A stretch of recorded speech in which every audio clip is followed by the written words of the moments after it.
Hey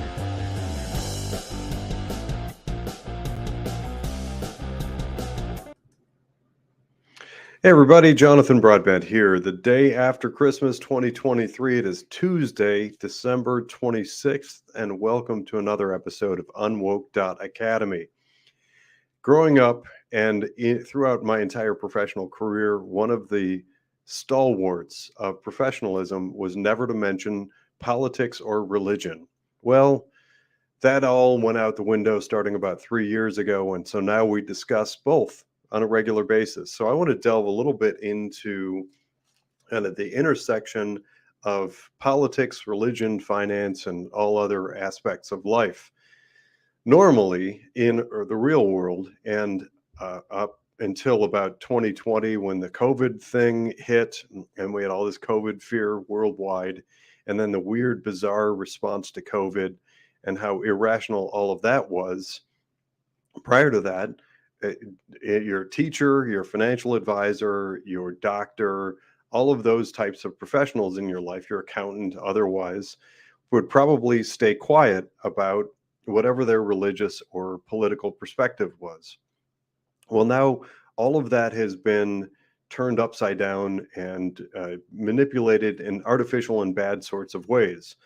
And I would be remiss in my objective of trying to get people talking and thinking and analyzing the world around us and how we interact with it if I didn't switch things up and start talking about that intersection between politics, big government, global communism, which is a term I keep calling it.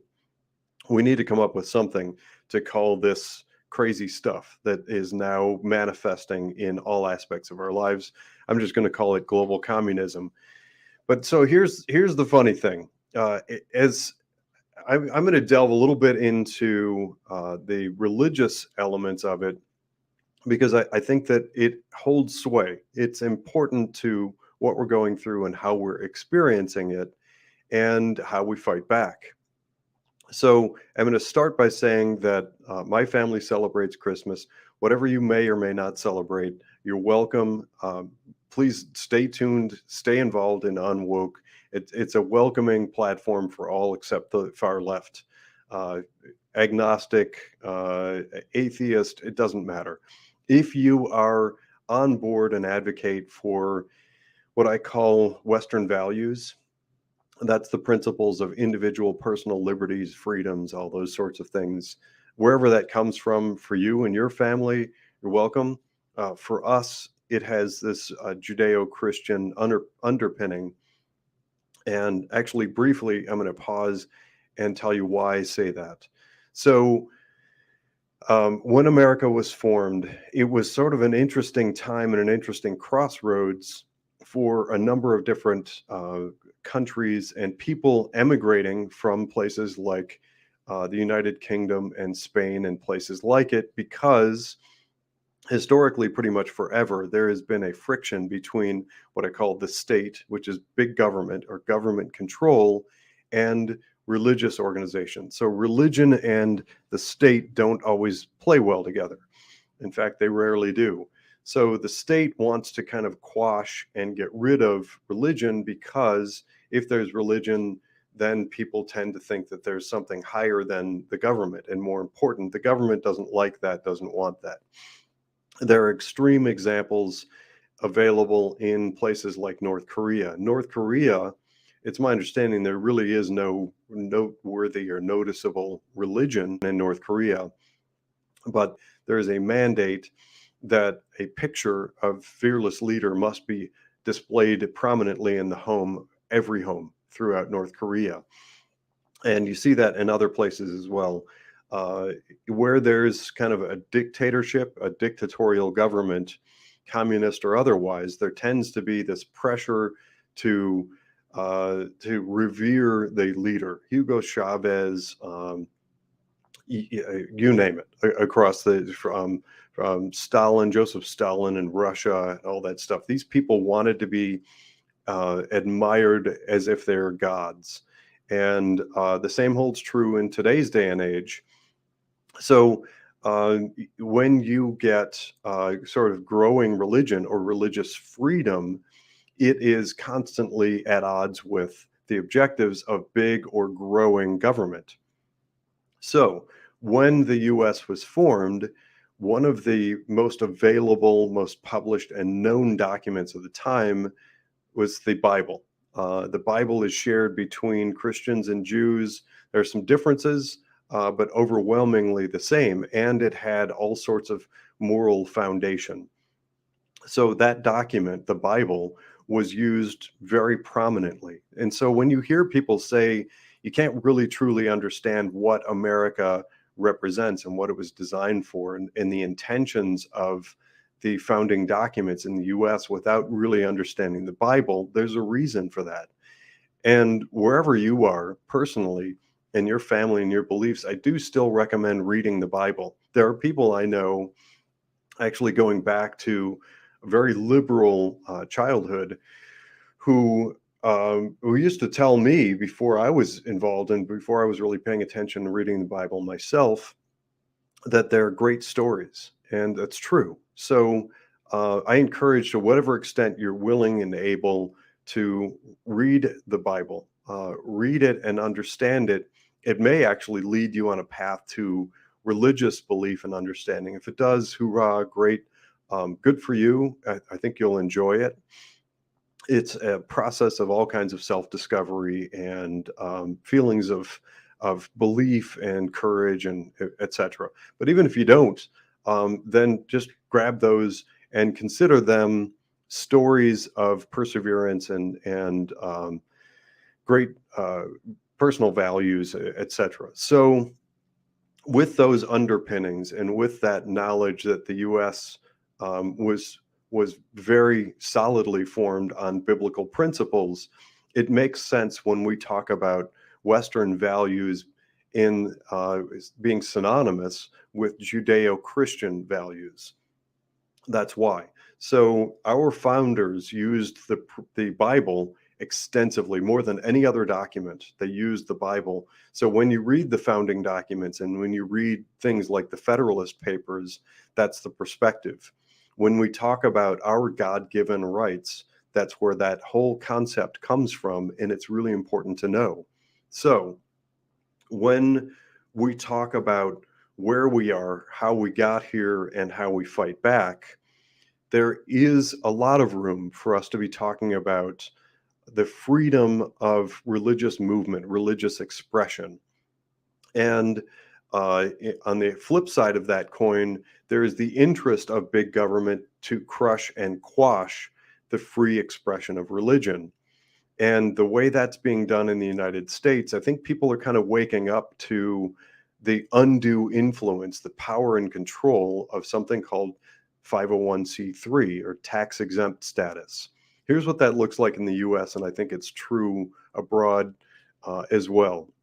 I can't quote tax code in places like Europe because I don't know it, but I know a fair amount about the tax code and legal code that impacts churches in the US. So 501c3 status simply means a nonprofit organization that has a tax preferred status, a tax exempt status. And churches strive for it.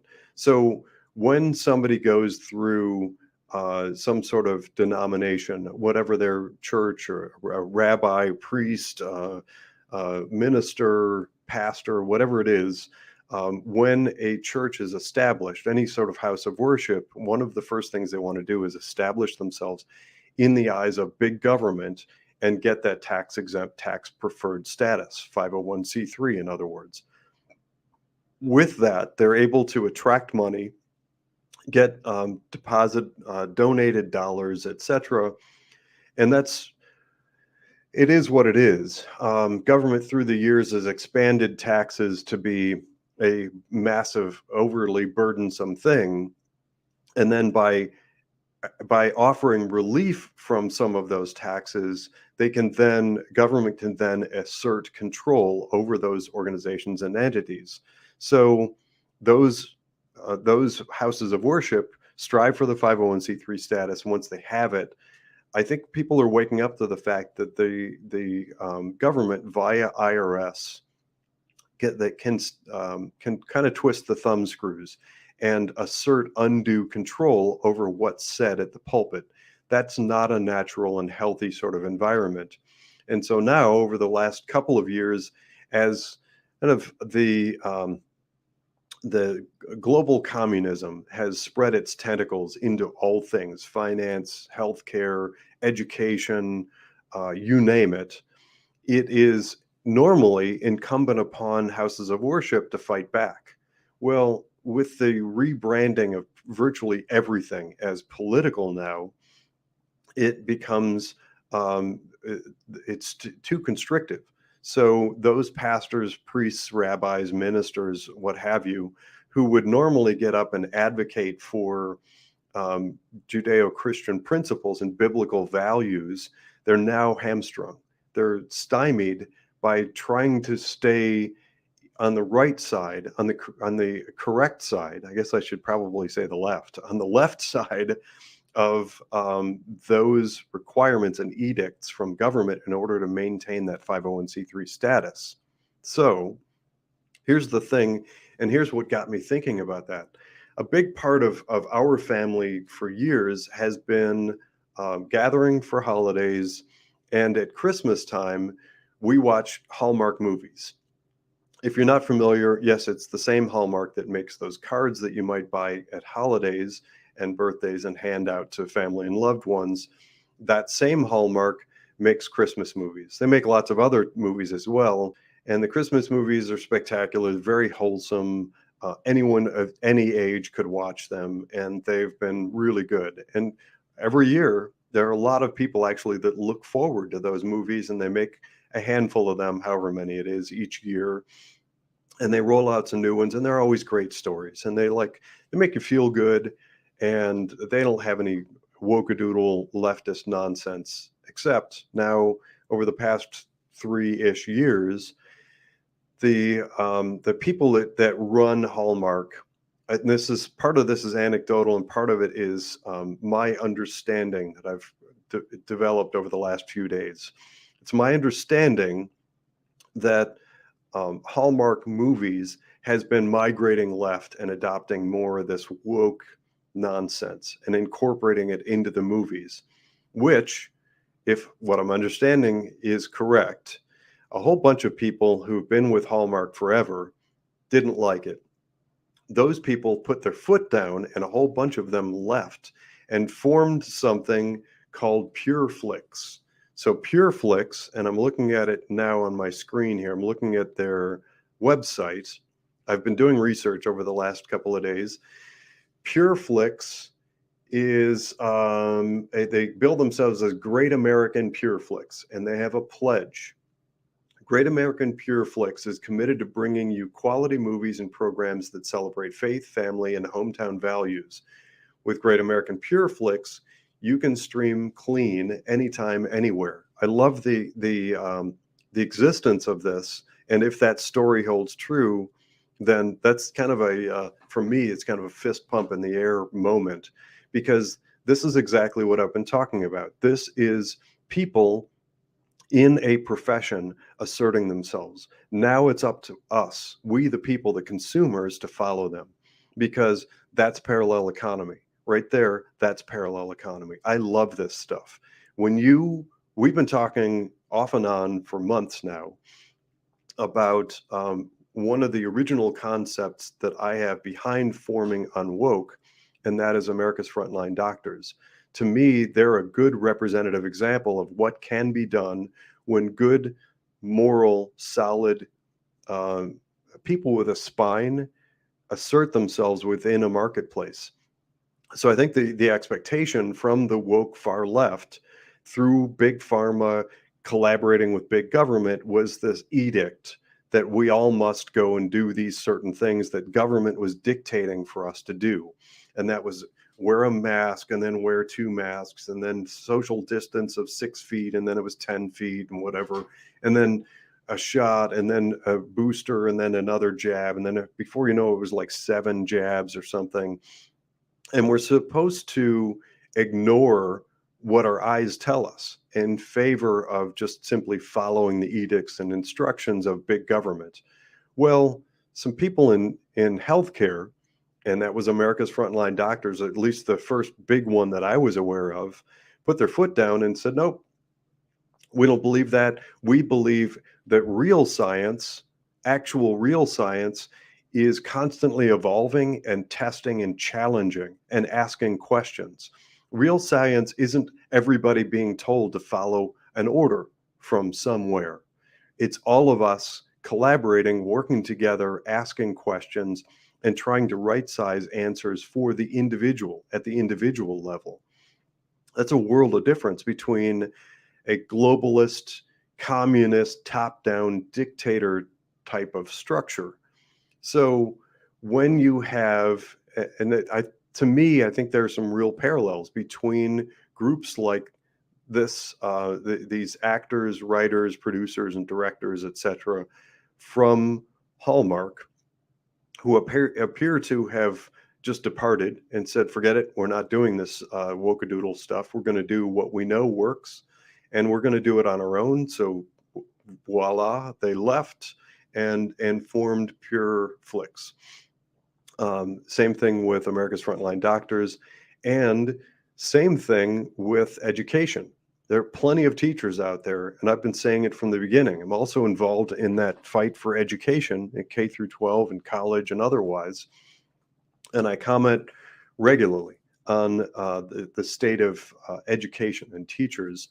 There are plenty of teachers out there, probably a majority, who really simply want to be left alone to teach their class. And we have an environment under primarily under government-run education where teachers are told you can't teach your class. What you have to do is follow these edicts. However revolting you might find it, you have to follow this script. You have to put this this computer in front of your kids and give them these blocks of time, read the script, show them these videos, and it's like it's dictated from on high. Well, now we have plenty of teachers out there and absolutely plenty of families who have said, those are people who have put their foot down and they want better for their children. They're taking their children out of those government schools and finding better answers. And that means true education, because as I like to say, one of my favorite expressions in that realm, education is the key that opens all doors. And it seems to me a lot of these sort of the publishing companies and these data mining technology firms that are driving tentacles into education, they don't care about opening doors. They don't care about the education of those children. Clearly, the education is tanking in all regards. Everything that we can measure, it's failed and failing and getting worse in these government-run schools. So there are plenty of people out there that are doing the same things as America's Frontline Doctors, as Pure Flix. And in my world, I continue to advocate for more people in the world of finance to be willing to put their foot down, assert themselves, step away from the big globalist narrative and ask questions. So in my world, in the world of finance, what that looks like is really everything. Everything is being steered into the wokadoodle far left, from corporate lending, business development, from portfolio and investment management. Here's a thing, and to me, this is kind of a representative example, and I wish there were an easy way to sort of represent this and portray this. Maybe I could put some money together and make a commercial or something, like a video, short documentary. Here's what I envision. If you take your most recent 401k statement or IRA or 403b or whatever it is, take your investment statement and open it up. Use the conversations, use the prior sessions I've done at UnWoke.academy and dig down a little bit into what you're actually invested in. I think if you're at all like me, you're going to find that it is bad stuff. It's far left woke companies ultimately that you're invested in. But let's take that a step further. If you were to find a friend or family member or neighbor or somebody, some person a county away or next state over or somewhere else in the US or somewhere else in the world and open up their investment statements, we're going to find virtually identical. You're going to find those statements and what people are being steered into. It's a funnel. For heaven's sakes, it's just a big giant. It's not even Wall Street anymore. It's this global mess that's entangled, and it's a few firms that look like they're competitors that really co-own. They own bits of each other, and they work like a big global machine funneling everybody's money into whatever the heck they darn well choose. So there was a thing a few days ago, I'm not going to remember the number off the top of my head, but it was like another $6.8 billion or something was directed out of US employees' pension funds into China. That tells us something just in and of itself. Not only are we're subtracting money that could be invested in US or Western Judeo-Christian companies and values, and we're funneling that money into effectively the Chinese Communist Party. And I say that because it's very difficult or impossible to draw delineation between Chinese business and the controls of Chinese Communist Party. That's not to say that I have any issue at all with the Chinese people. The Chinese people, just like everywhere else, and that includes you, my American friends, you are separate from your government, just like the Chinese people are separate from the Chinese government. I can draw issue with the Chinese Communist Party and still love the Chinese people. The Chinese people, I think, are probably among the more oppressed and downtrodden and abused on the planet by their government. So when I talk negatively about the Chinese Communist Party, that is specific only to the Chinese Communist Party and their undue controls and manipulations over their economy. So these represent opportunities for us to fight back. When you find things like PureFlix or an independent doctor who can talk to you specifically and get outside and away from the edicts of big pharma and big government, and when you can find people in finance who are willing to fight back against those narratives, that's where we need to be going. That is parallel economy. I'm Jonathan Broadbent. Thanks for listening. Stay tuned for another episode of UnWoke.Academy.